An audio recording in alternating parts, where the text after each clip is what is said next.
Team 76. Let me go ahead and make an apology for picking Gainesville to beat Roswell. Now, Roswell freaking did it. Well takeover in Gainesville at Bobby Grun Field, City Park Stadium, Gainesville, Georgia, by a final score of 37-35. Every key I pointed out for Roswell to win this game happened. You needed an excellent Trey Smith game? Happened. Dude had four rushing touchdowns himself. Had some ridiculous plays on third down. And for the cherry on top, too, recover the onside kick. Insane game from Trey Smith. Now, we will get into that later. Now, like I said, Roswell defeated the Gainesville Red Elephants 37-35, and now control the region and have it in Roswell's destiny.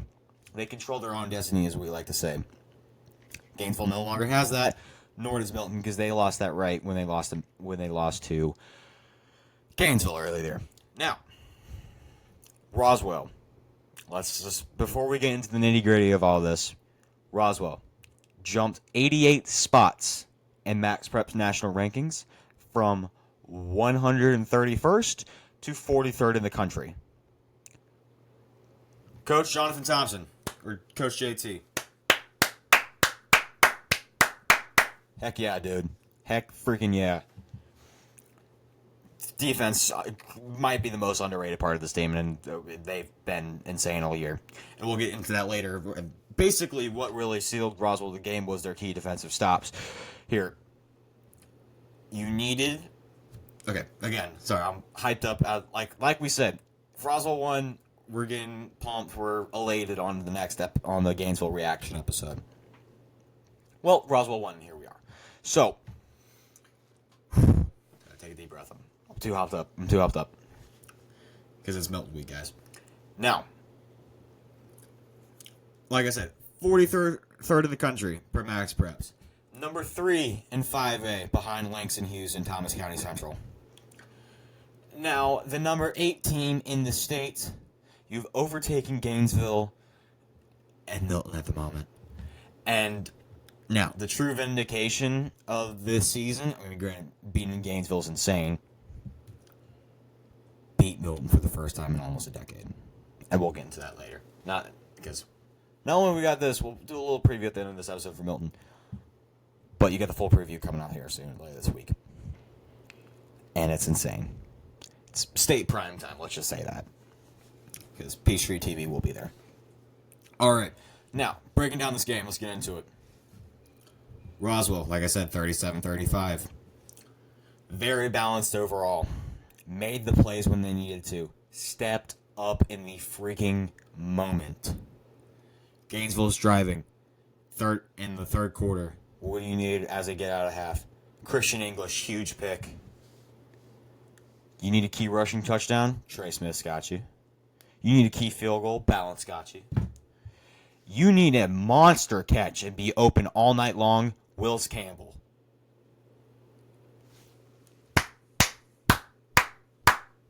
I just have to clap. And Rob Madden, if he's on the sideline all the time, he's shooting for Roswell, right? Taking pictures and stuff. Wills Campbell, Waffle House, open all night long.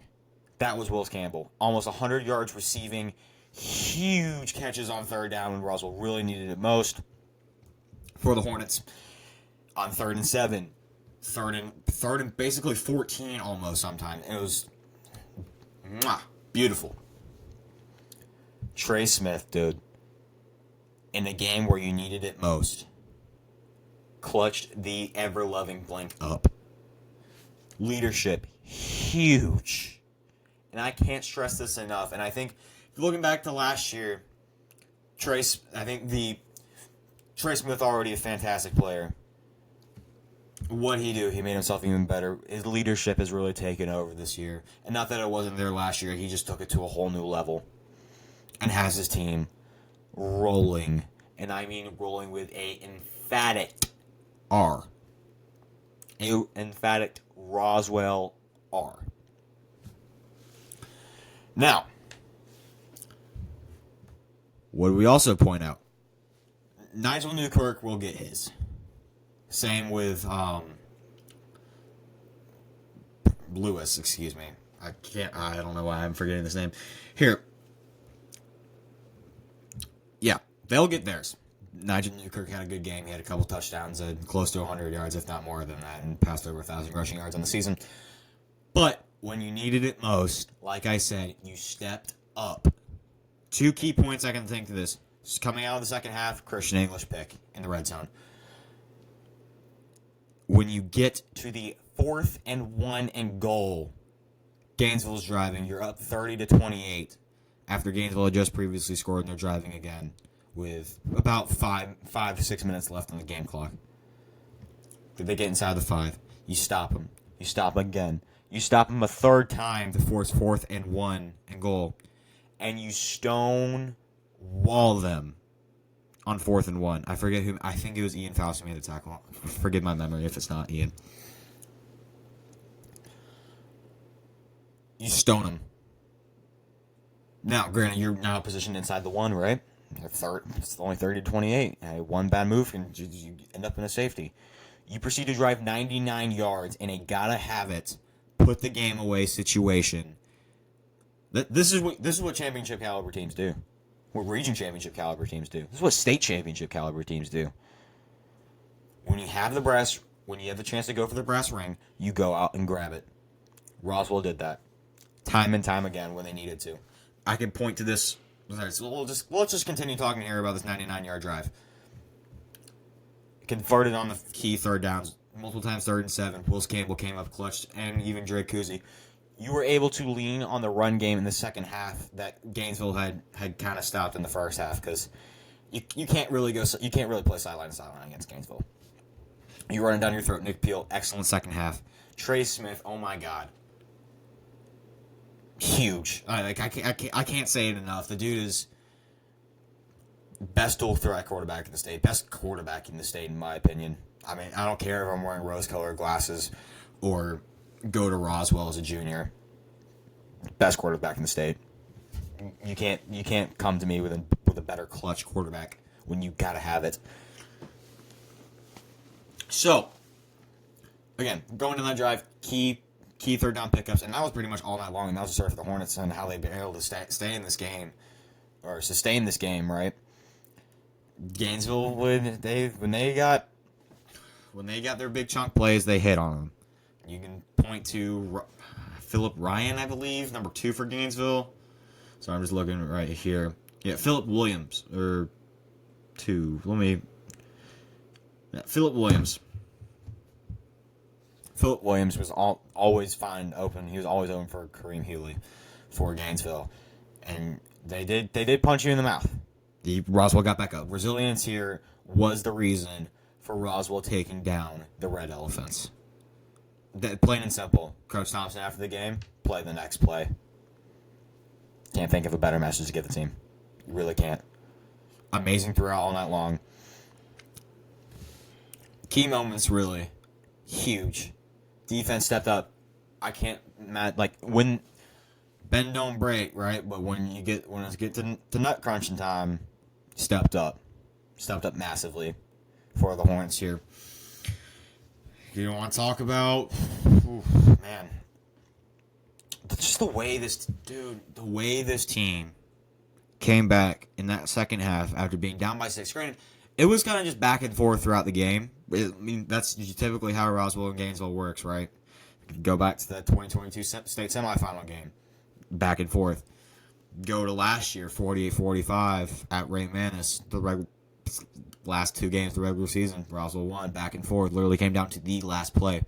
This game came down to the last play once again.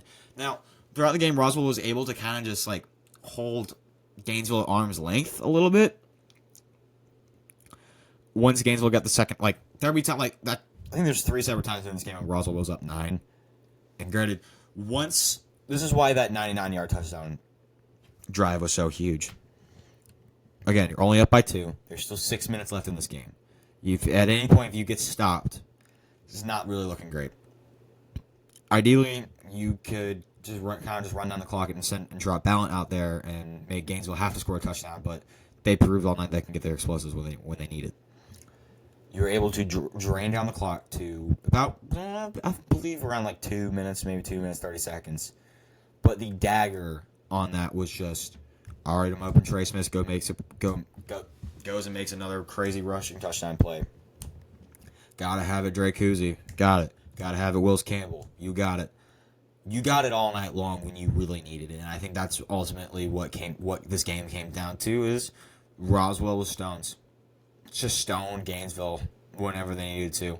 Gainesville did have some, if you want to point to key times, like the key significant moments, for Gainesville, you got to punch it in on 4th and goal at the 1 and take the brass ring from Roswell.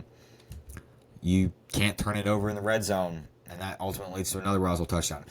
Like, Roswell and key moments, specifically on 3rd down. I think 3rd down was where this game was won. I think this is your locked stat of the night. Roswell got put into multiple 3rd down and long situations, and they converted almost, I'd probably say 9 out of 10 times. I mean, that's what you need to win one of these games. And just the ridiculous throws to Wills Campbell, ridiculous. I mean, ridiculous throw equals a ridiculous catch, right?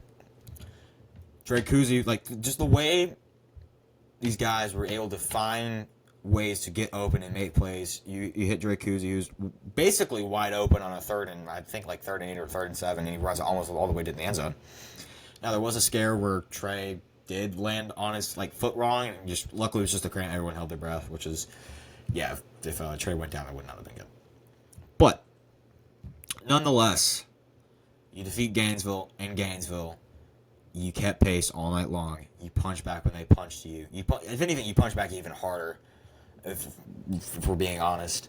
Now we get to an interesting road here, where it is now Milton week. It is the week of the 31st. It's Halloween week, and to make it even more, to hype up the stipulations even more, it is senior night. We will take a quick break and we will be right back. All right, we're back here, continuing the rest of this episode. This victory, I'd say week episode. This episode's coming out a little later than the finals, than the game, which happened 4 days ago. One on college tour, whatever, right? Happens. Anyways, back to the stipulations for this Milton game. And we'll further break this down in our Milton game preview later on this week, which should come out about either tomorrow, Wednesday, or Thursday, right before Milton. Now, again, Roswell fans, we all know this. We have not beaten the Eagles of Milton in almost a decade. Last time you could point to was either 2016 or 2017. It's been 8 or 9 years. And Malik Willis was your quarterback back then. So it's been a hot minute. It's been 2016. Yeah, no, 2016. Mm-hmm. When Malik Willis, who is now in the NFL as a quarterback, was your quarterback. And granted, those Roswell teams were fantastic. And I think what also helps this team overall, like just having a piece of those guys coach this team, particularly just pointing out Coach Cumberlander, who's the D-line coach. D-line's been excellent all year. All praise to the D-line. They've been fantastic in getting pressure and getting the quarterback on the ground, regardless of who it is. They got to the Healy a couple times. That was huge. Again, can't say enough good things about this team so far, especially after this Gainesville game. And I sincerely apologize for picking Gainesville to beat our Hornets. Now, granted, if you pick with the majority, is it technically the majority's fault? Or is it then my fault for if everyone's going with someone, then, Anyways, that aside, stipulations back. Senior night is on Halloween. It will be for the region for the Roswell Hornets to get a 1 seed in the 5A playoffs and a win over your rivals your rival. Excuse me. for the first time in nearly a decade. There has been 2 whole class cycles come through Roswell who have not seen the Hornets beat the Eagles. That's a long time, guys. That's a long time. And I'm now a junior.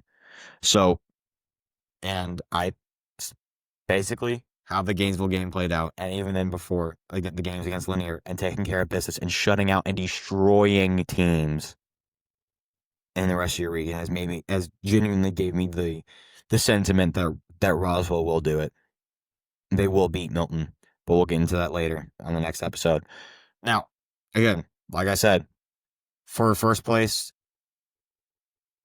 in the region and take home a region title for the first time since, I believe, 2023. Yeah, since 2023. Since 2023, excuse me. Then you get the number 1 seed in the 5A playoffs, along with all the other top teams in their regions. And honestly, it might be, probably be the third number 1 seed if you win, just because of Thomas County Central and Langston Hughes. But that aside, what would that mean for the Hornets here? That mean you'd have home field all the way up until the semifinal round if you were to make it that far, which, knock on wood, they do, and even get past that and go to Mercedes-Benz at the end of the season in December. Blackout, Halloween, senior night, all this good stuff. You can win the region. You can win the region for Coach Thompson. You can win the region in your first year as a head coach, which would be phenomenal.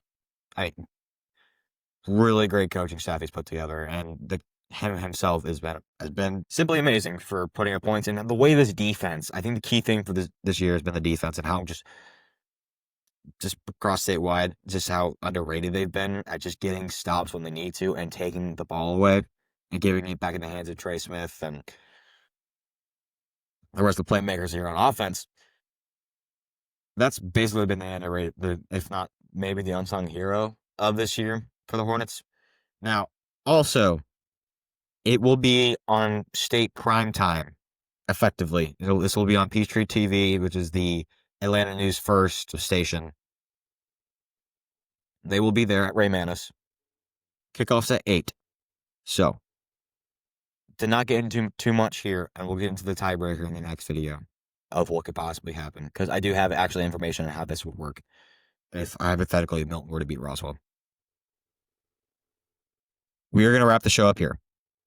We will be back Wednesday or